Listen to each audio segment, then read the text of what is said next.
Good afternoon, ladies and gentlemen. Thank you for coming along. My name is Nigel Harvey from Recolight. I'm Chief Executive of Recolight.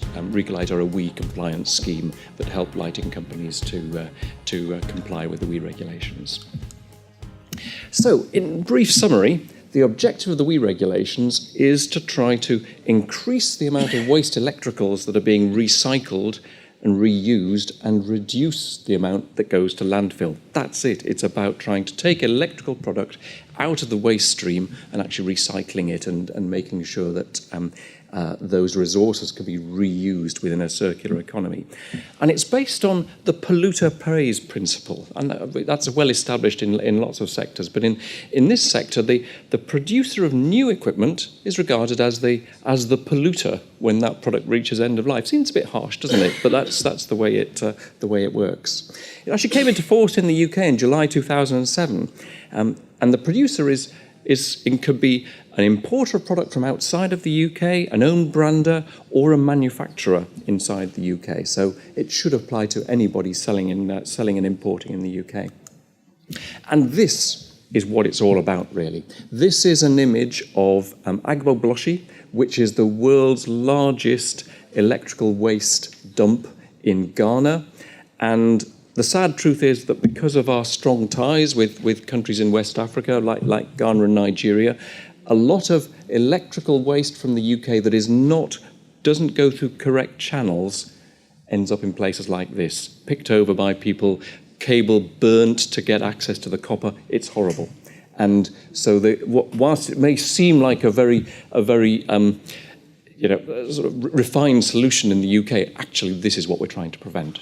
Is horrendous scales of dumping of electronic waste.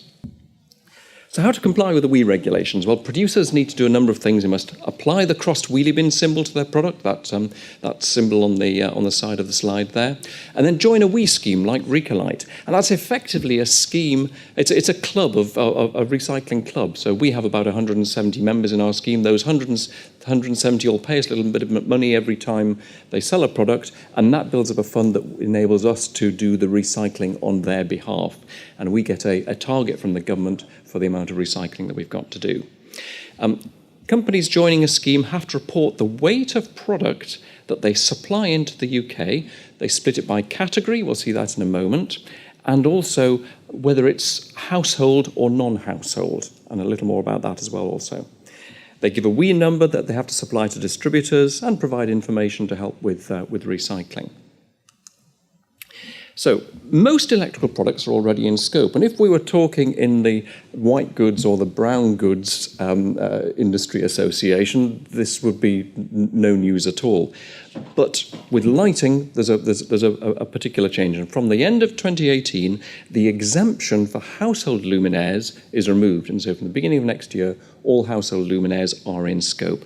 And in addition, a number of other products come into scope. And the reason for this is the move from a closed scope, where product was only needed to comply if it fitted into the 14 categories that we have in the UK, to open scope, which means any electrical products, and then we then just find a category to put them in. But it's moved from if it fits in those categories to any electrical products. That's the open scope nature.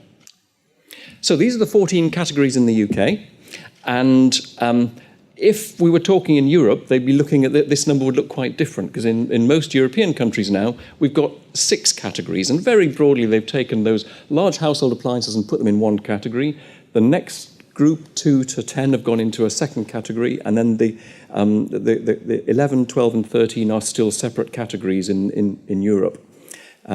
We had a consultation in the UK. We decided to stick with 14, and actually it makes a lot of sense. Why change something that largely works already? So that's where we'll still be reporting in those 14 categories in the UK next year. So household luminaires are now in scope, and in fact, if we just go back, we saw category 5 is lighting equipment. That's luminaires. And business luminaires are already reported there, but household luminaires have to be reported from the beginning of next year. And it's a fairly broad definition because it can include decorative lighting chains. A ceiling rose with flex and lamp holder would be regarded as a household luminaire. table, wall, ceiling lights, other similar light fittings, floodlights, whether they've got a PIR detector or not. LED mirrors as well would be regarded as lighting equipment.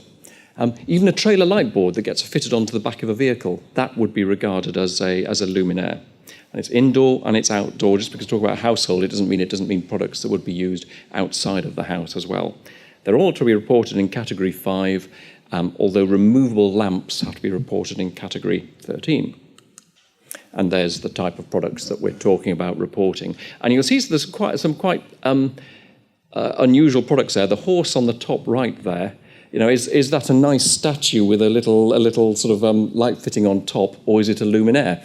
We've been in discussion with the Environment Agency to try to define really what is in scope and what is not, and their view was that is a household luminaire, and so it does need to be reported. And look at that chandelier at the bottom right. There's a lot of weight of glass in there, and yet the whole weight of that has to be reported by the producer. And the costs are associated with weight. So the heavier the product, the higher the cost associated with the recycling target that gets received. But there are some other products coming into scope as well. It's not just household luminaires, although that's probably the biggest group that are now need to comply. Wiring accessories need to be reported in Category 2, so products like switches, dimmers, plugs, sockets, adapters, all of those are in scope from the beginning of next year. Consumer units, circuit breakers in Category 9. The lamps category, Category 13, includes all the things that we would think of as a lamp or a light bulb, so existing gas discharge and LED lamps, but also multifunctional lamps, smart lamps, with wireless connectivity, programmable color changing, and also there's an increasing number of lamps that actually have a number of different functions. So we've seen perfume dispensers that are actually with a bayonet fitting on, and it's a lamp, but it also dispenses perfume, or a Wi-Fi booster, or a PIR sensor in there as well. All of those, if they look and feel like a lamp, so they've got a bayonet fitting, they're regarded as lamps and should be reported in Category 13.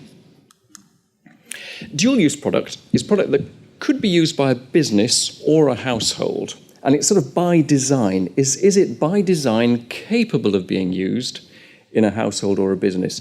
Those types of products should be reported as household, even though they might be sold through a wholesaler and sold through businesses. So examples of those types of products are downlighters, batten fittings, corridor and bulkhead fittings, things that could be used in a household, even if they're actually used in a business, must all be recorded as household. And that makes it easier because you just look at your product range and say, okay, all of this is household. It's not about who I sell it to, it's about what it is by design. So what are the timescales and what you need to do to comply? Well, new producers, so if companies are already members of a compliance scheme like Recolight, they don't need to do anything because they're already members. For new producers, those companies that are only producers of household luminaires, for example, must join a WEEE Producer Compliance Scheme by actually tomorrow, the 15th of November. That is the date in the regulation, so this talk is quite timely. In fact, I'm sure that if companies are not registered until January, February, March next year, the Environment Agency aren't going to take any action as long as companies make sure they do comply. Small producers, those who sell less than 5 tons of any electrical product, can register directly with the Environment Agency, and they don't need to go through a producer compliance scheme. But it only applies to those small companies that sell a small amount of product. And if they go over the 5 tons, they've got to then register with a scheme within 28 days. They then receive their WEEE registration number, and they can start using that. In fact, must start using it and telling distributors, particularly what their WEEE registration number is, from the beginning of next year. And from the beginning of next year also then, they must start reporting and recording the weight of product that they're selling by category, those 1 to 14 categories, and if it's household or non-household. That data all gets aggregated and sent to the producer compliance scheme. Then we have to send it to the Environment Agency every 3 months. They will then use that data to work out what target we will get in 2020. So we receive all the data in 2019, and then in 2020 we will get a target, and the target will reflect the weight of product that our members, the members of our recycling club, have put on the market. And the bigger the weight, the bigger the target we get, and that's why I say that the costs are directly proportional to the weight. We have a secure online way of reporting product through a black box, so it's in fact most of our staff don't see the data. It's only a few of our staff see the data. It's obviously quite sensitive information, so it needs to be protected for competition reasons. In terms of weight, as I mentioned before, it's actually everything that goes with the light fitting needs to be included in that weight. Then in 2020, having had that data for the year, we will get a target in March in 2020, and we will then charge our members based on the weight of products that they are selling. And those charges incorporate the costs that we need to incur in undertaking recycling to meet our target. And we already do that to a large extent for lamps. So we're actually the UK's largest collector of waste lamps, and we've probably collected and recycled more waste lamps than all the rest of the schemes in the UK put together. So how much will it cost? I put this because everybody asked this, and it's fair enough to actually give some indications. In 2018, for a new producer, there's no cost at all. In 2019, for existing scheme members, there's no additional charges. It just is. It is what it is. For new scheme members, there's a small Recolight scheme membership charge, and also there's an Environment Agency charge. And in fact, although this year it's £445, for various reasons they're increasing it to £750 next year. Actually, we've decided as a scheme not to pass on that increase next year, so the charge next year is £445. So in fact, the sort of central administration costs are relatively low next year. And then in 2020, we will charge based on the weight of product actually sold in 2020. So it's nice in a sense. It's a direct proportion to the weight of product you sell in 2020. That is the charge that we'll give you, and we've already got an indicative cost per kilo, and we'll happily discuss that on an individual basis. And Recolight as an organisation always do our best to try to drive down costs, because we realise costs are an issue for everyone in the industry. We're owned and led by producers, so I've got 4 producer companies on my board, and they're obviously very interested in making sure that we're as competitive as possible. And so, for example, we reduced the cost that we charge for B2B luminaires this year. The costs that we charge for LED lamps has dropped consistently for the last couple of years or so. So it's in our DNA to get this as low as possible. It matters to our members, and it matters to us, therefore. So, in summary, there's no change for most electrical producers. For other sectors, it's all just business as usual next year, not for the lighting industry. For new producers, so household luminaire producers or wiring accessory producers, they must register with a scheme like Recolight by tomorrow. So forms available on our stand down in the exhibition. The only additional costs in 2019 are those scheme membership costs and the Environment Agency charges, and we're very happy to help anybody who wants to join up and understand a little more about what needs to be done. Thank you very much. That was hopefully a very, very sort of brief introduction to WEEE, how it works in the UK. Thank you very much for coming along. Any questions afterwards, or do we need to have a chat? I'm happy to speak. Thank you.